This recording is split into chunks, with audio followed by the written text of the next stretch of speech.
سبيل الدموع سبيل مريح. ایک اور چیز، ایسا بنے کہ آپ کو دیکھ کر لوگوں کو اللہ یاد آ جائے. یہ بڑے فائدے کی چیز ہے. یہ لوگوں کو اپنی ذات سے فائدہ پہنچانا ہے. وَلَذِكْرُ اللَّهِ أَكْبَرُ، اللہ کا ذکر سب سے بڑی چیز ہے.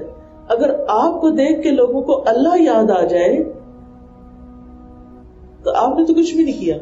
آپ تو بیٹھے ہوئے ہیں، ڈاکٹر کے کلینک میں بیٹھے ہوئے ہیں، کوئی باہر سے گزرا شیشے سے جھانک کے آپ کو دیکھتا ہے، ایک دم دیکھتا ہے کہ ایک مسلمان عورت بیٹھی ہوئی ہے، اپنے حجاب میں بیٹھی ہوئی ہے اور بہت اچھے طریقے سے بیٹھی ہوئی، تو اس کو فوراً اللہ یاد آ جاتا ہے.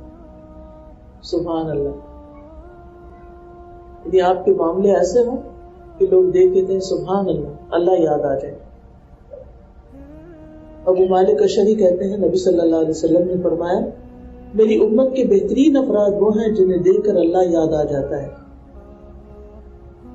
کچھ لوگوں کو دیکھ کر اللہ کی محبت پیدا ہوتی ہے، کچھ لوگوں کو دیکھ کر اللہ کی خشیت پیدا ہوتی ہے، کچھ لوگوں کو دیکھ کر اللہ کی عبادت کا شوق پیدا ہو جاتا ہے. ہمیں سے ہر کوئی بچپن سے نماز سیکھتا ہے، پھر بچوں والی نماز، پھر ذرا بڑے ہوئے تو جوانوں والی، یعنی اتنی سیریسنس نہیں ہوتی.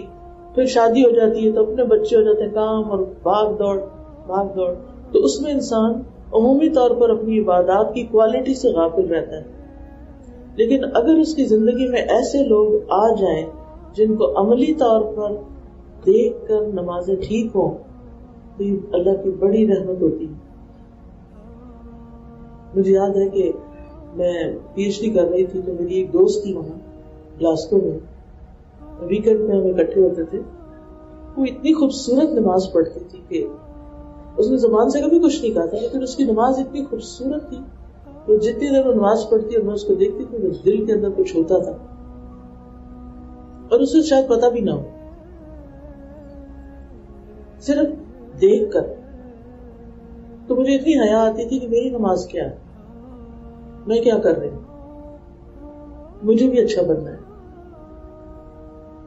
تو کسی بھی کام کو، چاہے نماز ہو چاہے کوئی اور کام ہو، اتنی اچھی کوالٹی کے ساتھ کریں کہ دوسروں کو دیکھ کے رشک آئے اور آپ ان کے لیے مثال بن جائیں، اور آپ کو دیکھ کر وہ بھی کچھ کرنا شروع کر دیں اور آپ کو خبر بھی نہ ہو، اور وہ آپ کے لیے صدقہ جاریہ بن جائے، آپ کے آثار میں لکھا جائے.